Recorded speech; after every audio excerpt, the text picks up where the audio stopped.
भरसक प्रयास करेंगे। निश्चित तौर से कहीं ना कहीं एक बड़ी समस्या थी ई मार्केट जो क्षेत्र बनाए गए हैं उन पर भी हम आगे चर्चा करेंगे। विनोद जी, आपसे जानना चाहेंगे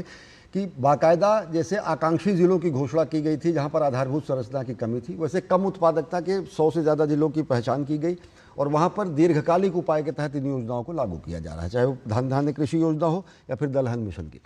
किस तरीके से आपने बताया कि क्रेडिट इनफ्लो चाहे हो, चाहे तकनीकी सहयोग हो या फिर चाहे किसानों को जो व्यवस्थागत ढांचागत जो उनकी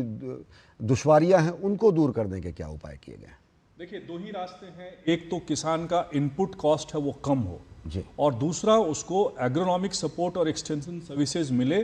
खास करके मार्केट लेड एक्सटेंशन सर्विसेज। तो मार्केट लेड एक्सटेंशन सर्विसेज में आप देखेंगे कि जो एग्री एंड एलाइड एक्टिविटीज है, आप इस अनाउंसमेंट के डिटेल में जब जाएंगे तो उसमें आपको बहुत ऐसे जगहों पे आईवीएफ की फैसिलिटी, एनिमल हस्बेंड्री, आपका बी कीपिंग, फिर डेयरी से संबंधित, फिशरी से संबंधित ऐसे बहुत सारी स्कीमें हैं जिसका फायदा किसान ले सकता है। किसान सिर्फ और सिर्फ एक क्रॉप सेंट्रिक नहीं है।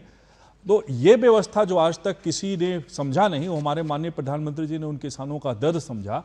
अब एक किसान के पास तालाब भी अपना है और किसान के पास खेत भी अपना है, किसान के पास पशु भी अपने हैं, किसान के पास फूलों की भी खेती करता है। तो जो इंटीग्रेटेड फार्मिंग करना चाहता है और जो खास करके जो स्मॉल एंड मार्जिनल फार्मर्स जो हमारे 86% हैं और वो 86% फार्मर्स जो इन जिलों में ही पाए जाते हैं।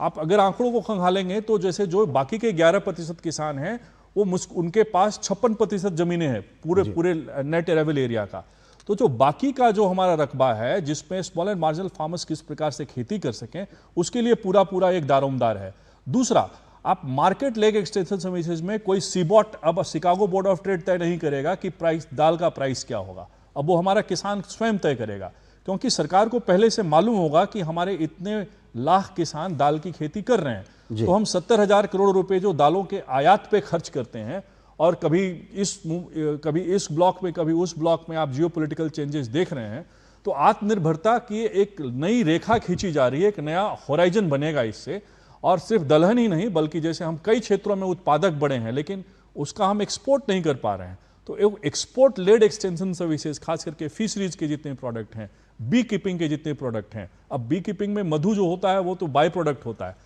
उसके साथ साथ कई ऐसे प्रोडक्ट होते हैं बी वैक्स से लेकर के मेडिसिनल इंपॉर्टेंट, खेती से जुड़े हुए अन्य ऐसे चीजें जो जिनसे किसान सीधे तौर से जुड़ा होता है। खेती किसानी की बातें जब कही जाती है तो उसमें चाहे पशुपालन हो, मत्स्य पालन हो, मधुमक्खी पालन हो, ये सब चीज़ों को भी बढ़ावा देने का पूरा इसमें नियम किए गए हैं। संजय अग्रवाल जी, आपसे जानना चाहेंगे, पिछले 11 वर्षों की अगर देखें तो भारत ने